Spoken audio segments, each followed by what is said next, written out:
Hi, Debbie with the Uptown Bug. I wanted to show you how I pack fragile things. I've got this wonderful chip and dip set, but I want to be really careful that it's not going to get shipped or broken as it ships. I package my fragiles as I list so that they're ready to go. When they sell, I just have to slap a label on it and it's all good. So I've Frankenboxed my box. I want to leave about 3 inches all around, or sorry, 3 inches total, so 1.5 inches all around. I've got this great foam cutter so that you don't get chips of foam all over the place. So if you want something to be really secure for shipping, it's a good idea to use foam. I've got this piece that I had left over from another project. So you can either buy this or you can get it. Quite often you can get it at recycle places. And you want to basically put a bottom, a top, and all 4 sides with foam, and then fill it with packing to make it snug and secure. And this will make it pretty impact proof.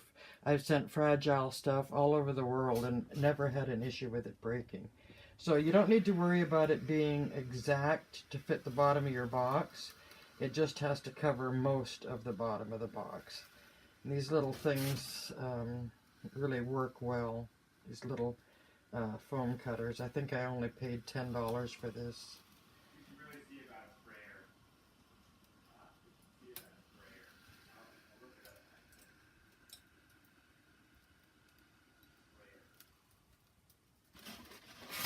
Okay,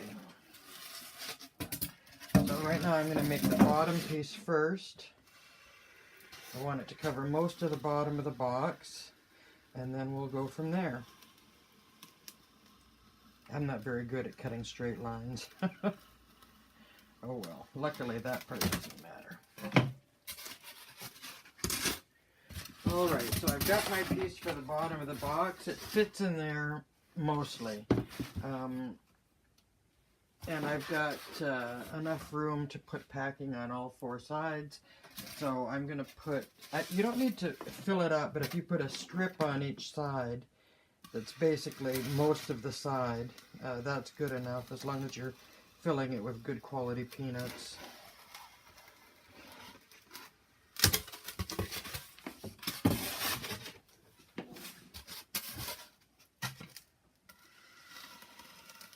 You want to get straighter lines. If you lay this flat, you'll get straighter lines.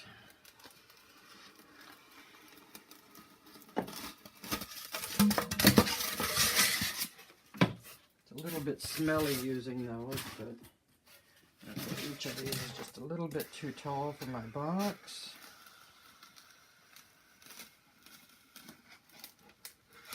Sorry, I don't know how to make my camera stop and restart, so you'll just have to suffer through the whole process with me. I'm just going to cut a little bit so that my box closes flat and proper.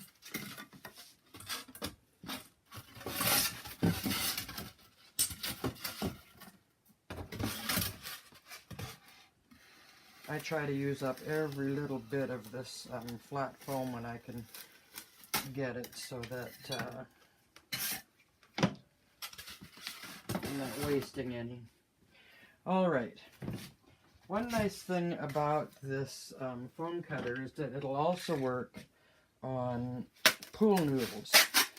So I want to put an edge all the way around the top edge of my pool noodle. So I'm going to make a cut, and I'm going to make just a wedge of that noodle. And I can melt a slot in it so that it fits over the edge.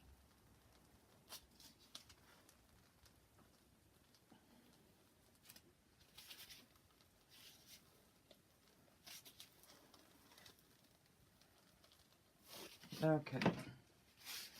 So you can just spread this now and put it around the edge of the item.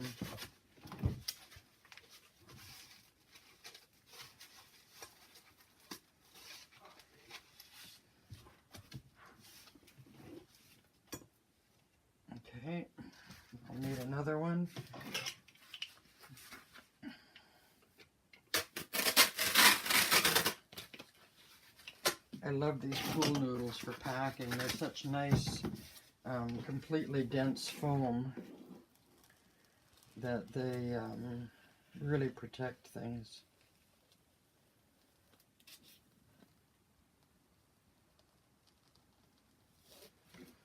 Okay, sometimes when you're doing rounded things, you can cut these in half, and then there won't be such an issue with them staying on. It conforms better to the circular part of the bowl. I'm just gonna put a little tape here to hold these on. I don't want my tape on the bowl, but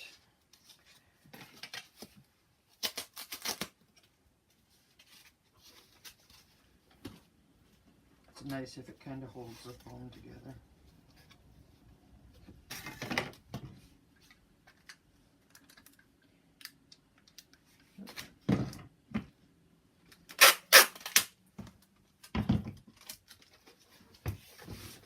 So I'm just going to tape from foam to foam. And I'm going to have a nice custom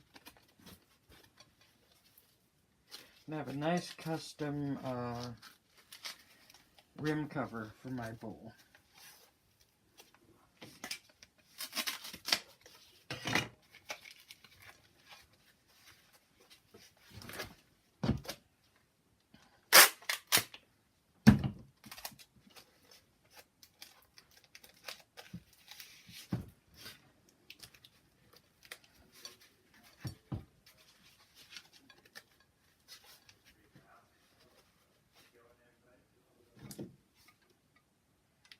Oops, I keep grabbing that.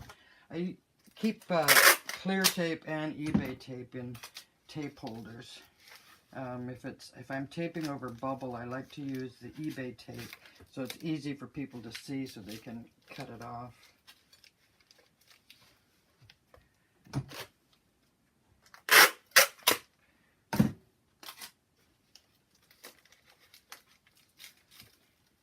Okay. So I'm not going to worry about wrapping bubble wrap on my item. For some things I do, but anything that's got paint or anything on it like this, the bubble wrap, when it pops, can actually pull the pattern off. So I want this to just go in the box like this. It's nestled in my little foam nest here, and then I can fill it around with peanuts, with packing peanuts.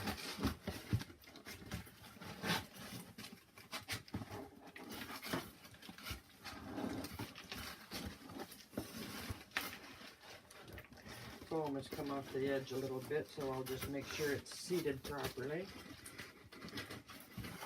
Okay, so you can see it's in the box. The foam doesn't go right to the exact corners, but that's all going to be filled anyway.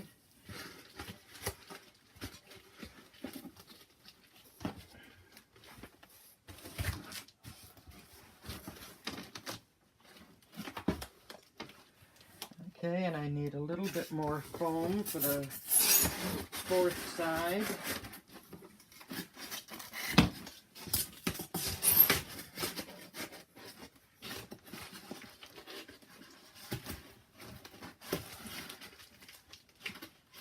Okay, so it's nestled in there pretty snugly. There's no movement at all of that bowl. And when I put the peanuts in, I'll make sure that they get down the sides. The little dip bowl that goes with it, I'm going to put inside the other bowl, and I have to bubble wrap this just so it doesn't clink around on the other one. So I'll just put a little bit of tissue around it so that that bubble has no chance of sticking to it. I've got my great used bubble here. Some of it's perforated, but not all of it. This one is not, so we'll just cut a nice good piece of bubble. And this is a nice heavy bubble.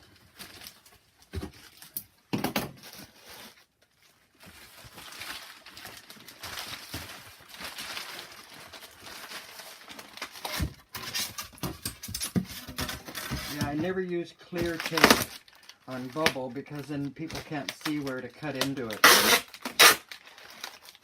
So the eBay tape is perfect for that.